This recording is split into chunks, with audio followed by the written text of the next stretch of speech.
Iran has announced plans to install more centrifuges at its uranium enrichment facility. As many as 6,000 of the machines are scheduled to be operational soon.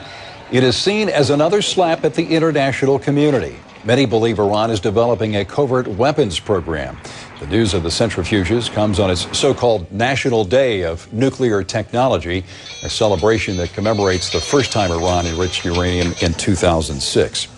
Princeton scholar and best-selling author Bernard Lewis is considered by many the world's foremost authority on Islam.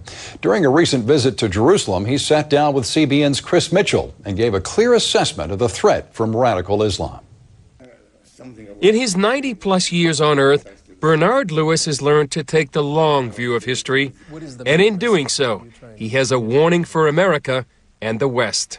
The main message that I'm trying to communicate is that we are engaged in a struggle comparable with the two great struggles of the 20th century against Nazism and against Bolshevism, and that it would improve our chances of winning if we understand who we are and who they are, what it's all about.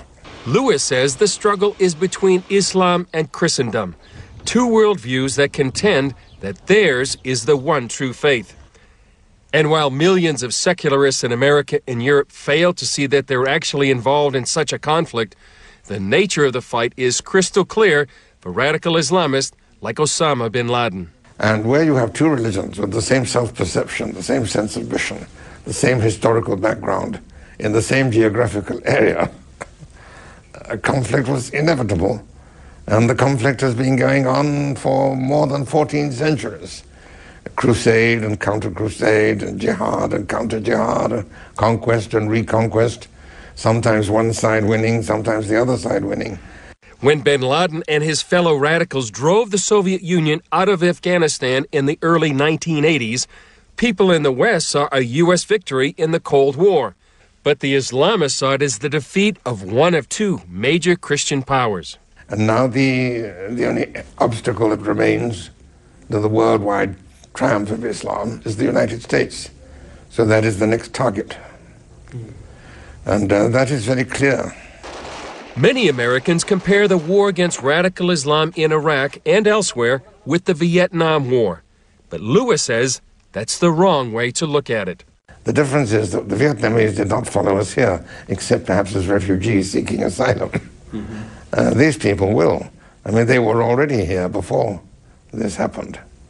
And if you look at their writings, particularly those of Osama bin Laden, but not only his, this is perfectly clear. They see this as the final stage in the cosmic struggle between the true believers and the unbelievers and the misbelievers.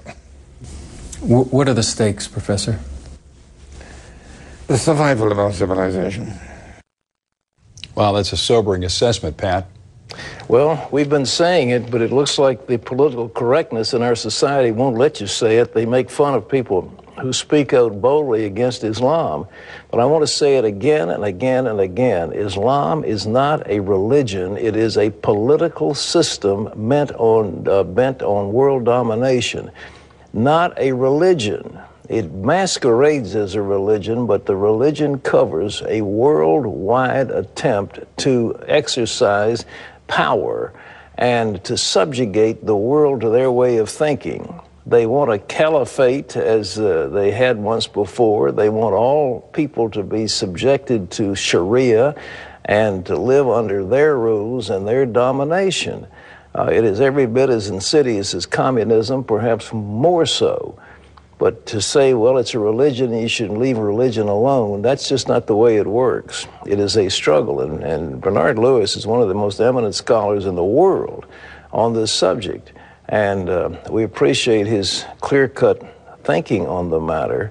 But for those who don't have any faith, let me tell you, what they're going to do to you will be more horrible than anything you can imagine. And you'd better understand that Christianity is the way to freedom and not to slavery. This other thing is the way to slavery, not freedom. Lee? Pat, consumers are flooding the Internal Revenue Service with phone calls about the upcoming rebates guaranteed under President Bush's economic stimulus plan. ABC News reporting that the IRS is receiving an extra 50,000 calls a day. That means employees are being pulled from other duties to man the phones. The agency warned lawmakers that the current tax season could mean a delay in sending out those rebate checks. Rebates sent by direct deposit are supposed to start on May 2nd, and paper checks should follow on May 16th.